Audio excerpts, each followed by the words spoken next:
So, I wanted to talk about um, kind of a weird subject that I have not seen a lot of other people talk about before, but it has improved my life a whole lot by making this change.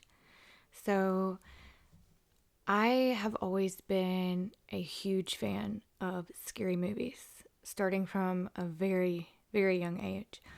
I used to go to Blockbuster and I would go straight to the scary movie section and I would spend the whole time there just looking at all the scary pictures on all the covers of the movies. I was just fascinated by it. I just for some reason was just really drawn to that genre of horror, thriller, scary. Um and as I got older, you can ask anyone who knows me. If anyone ever said, "What kind of movie are we going to watch?" I always said scary. Scary, scary, scary. And then it got to where I liked to research not just the scariest movies, but I would research like the most messed up scary movies that there were. Like the more messed up and unique, the better. So I don't know what I thought like was attracting me to that. I also really, really liked true crime because those are actually real stories, so even better, even scarier. I actually went through a little small obsession with Charles Manson at one time. I read the book Helter Skelter and I watched every version of the movie or documentary on that story that I could find. So I've seen a lot of scary movies. Like, I didn't even like comedies anymore. I didn't like action. I didn't like anything else but scary movies. I would go to sleep watching them at night. I would get on YouTube and watch true crime documentaries, stories, court cases, interviews with serial killers back to back to back to back for hours on end. I would listen to it while I was putting on my makeup, was going to sleep, while I was at work. So I loved anything scary. But one day, I kind of started to question, what is it about that makes me want to watch it? If you pay money to rent a movie or you're spending time watching some kind of content, whether it be a movie or a YouTube video or whatever, you're paying for it as entertainment, and entertainment is a form of pleasure. And I started to wonder, like, how can I get pleasure from something so gruesome, especially the true crime serial killer documentaries, because those are actual victims who were brutally murdered. And I thought about how sad that was to the families. I noticed when I would watch these serial killer or one time killer shows on Netflix or wherever that they didn't pay a lot of attention to the victims. They would do like a little brief thing with the victim's name and how their family sat. But the majority of the hour of the show, like 45 minutes of it, was all about the serial killer and what happened and the details. And then most people like me, you'll watch like back to back to back. So you don't even remember the victims' names as you continue watching them. I even saw a meme one time on Facebook or something that made some kind of joke about, I don't know, like it being sad if you were a victim and like if someone fast forwarded through your portion of the show because yours was boring. And that just kind of speaks for itself, what we're actually watching it for. I used to convince myself that I was watching it because I was curious, but not even that. I used to convince myself that I was trying to educate myself, that I was trying to prepare myself if something like this ever happened to me, and I was trying to educate myself. And I realized that is not what I was doing. People used to gather in coliseums to watch people get like eaten by tigers or get stoned to death or get brutally tortured with all kinds of crazy devices in different ways. Like, humans have a history of being barbaric. We all have a dark side, like a shadow self. And I had to be really honest with myself and admit that I wasn't watching this to honor the victims or to prepare myself. Some part of me, some really sick and twisted part of me, got some kind of pleasure or enjoyment or entertainment out of watching these horrific things. And I'm not judging anyone. A lot of people love scary movies. It's normalized, it's a thing. But I think it's cool sometimes to really dive deep and question why we do some things we do, and question if they're really helping us or not. So I also like to think of hear no evil, speak no evil, see no evil.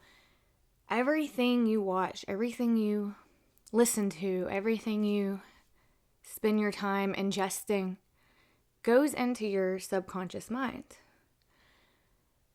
So why would I watch on repeat for hours at a time every single day these horribly dark, twisted, messed up shows about murder, about serial killers?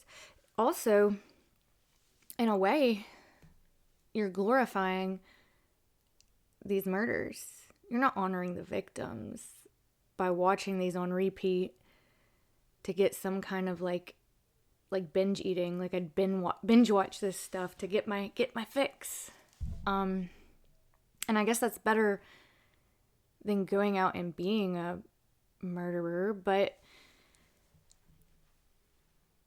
if we really sit and question, if that happened to someone I knew or to me, I wouldn't like anyone talking about the details. I think the details are very insignificant. They glorify the killer. Like, people are paying money for Netflix and for movies based on true crimes. So it's a business. It's getting money for these horrific crimes. The more we focus on it and pay for it and glorify it, even though we pretend it's innocent, pure motives, it's still one way or another,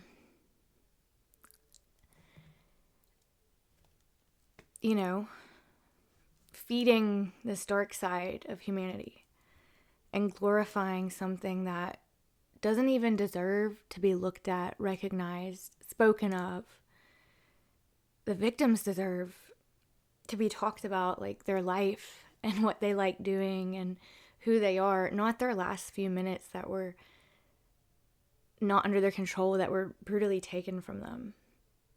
So I cut all of that out of my life. I actually deleted Netflix too, because even the comedies would make some really inappropriate, dark jokes that I realized were not funny at all. There was nothing humorous about it. It's almost like they're trying to normalize things that shouldn't be normalized. And after seeing,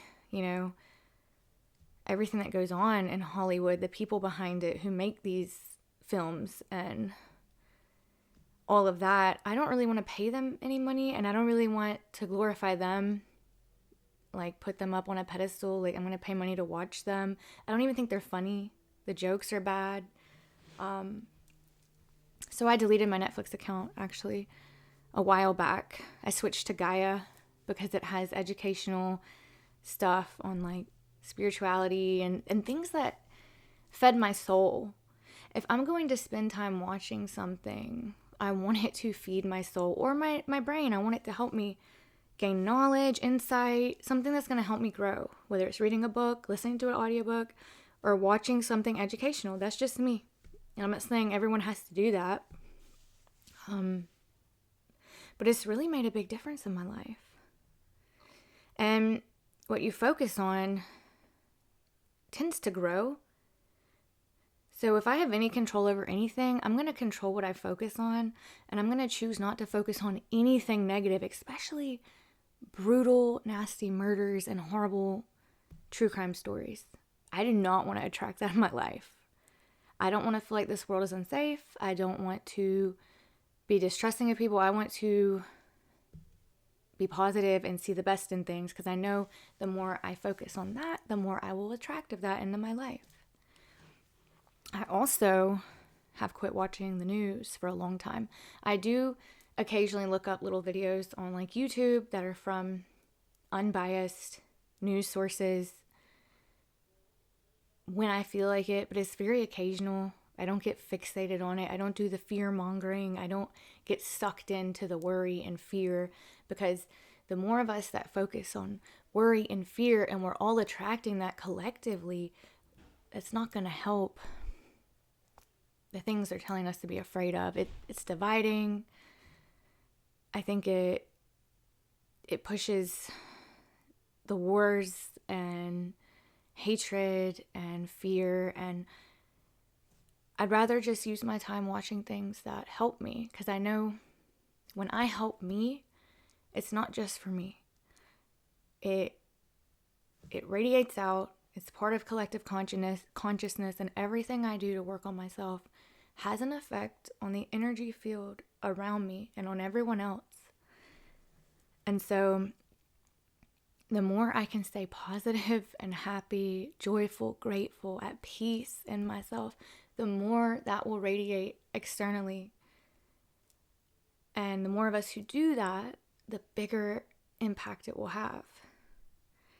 There's some study that says, I guess it was a bunch of Buddhist monks, don't quote me, would get into group meditations in these cities or areas that had a lot of crime. And you'll have to look up the exact statistics, but everyone doing these group meditations decreased the crime rate by a very big amount.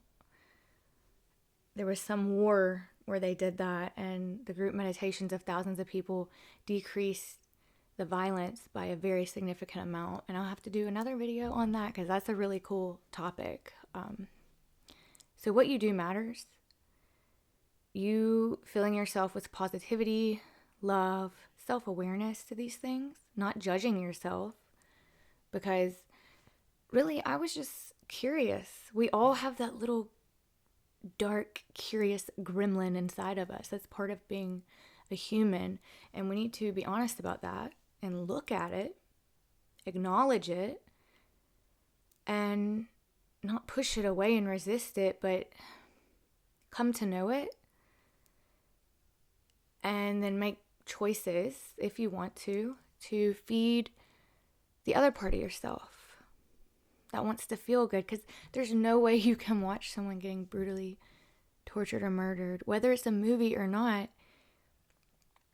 Your brain doesn't know the difference. You're still getting that same feeling of dread and horror and pain and fear in you. And like, if laughter and positive thinking and meditation can help cure cancer and other diseases, I believe that fear and hatred and all of that can cause a whole host of things that are negative, like diseases, cancer. So it really is important what you fill yourself with and what part of yourself you feed. And I don't know, it's made a really big difference in my life. I'm a lot less anxious. I'm a lot happier. I'm a lot more trusting of people. I'm a lot more generous and loving towards people. I'm more open-minded. And all that time that I spent watching all that just crap, now that I watch things that are educational and actually help me grow and help me heal and help me learn, all that is fueling like me progressing in life rather than me just staying stagnant and doing the same old things for entertainment. Now it's entertaining for me to learn, for me to, watch things that are happy. And if I do want to just waste time and not learn something, then I watch something funny, but something that's genuinely funny, not because it's hurting or attacking or making fun of someone, but something that's just lighthearted, childish humor. So that is why I no longer watch scary movies. And I do not miss it at all. It's been a couple years now, I think, and I deleted Netflix. I don't have cable. I don't watch the news. I occasionally watch some news things on YouTube, but other than that. So let me know what y'all think. Have y'all ever thought about these things, or am I crazy? Or I just think it could be beneficial if we all kind of sat back and questioned some things, even if they've been normalized, even if it's something you've always done, even if you don't initially see any harm in it. It's kind of cool sometimes to just dig really deep in there and question these things. Like, why do I like this? How does this make me feel when I watch it? How would this make the victims feel if they knew I was sitting here watching this while I'm eating my popcorn? Like, just some food for thought. And if you watched all this, if you don't mind liking the video, if you did like it, or leave a comment, if you have any ideas for what I could talk about next, or if you have any opinions on what I just talked about, go ahead and leave it down below. Thanks.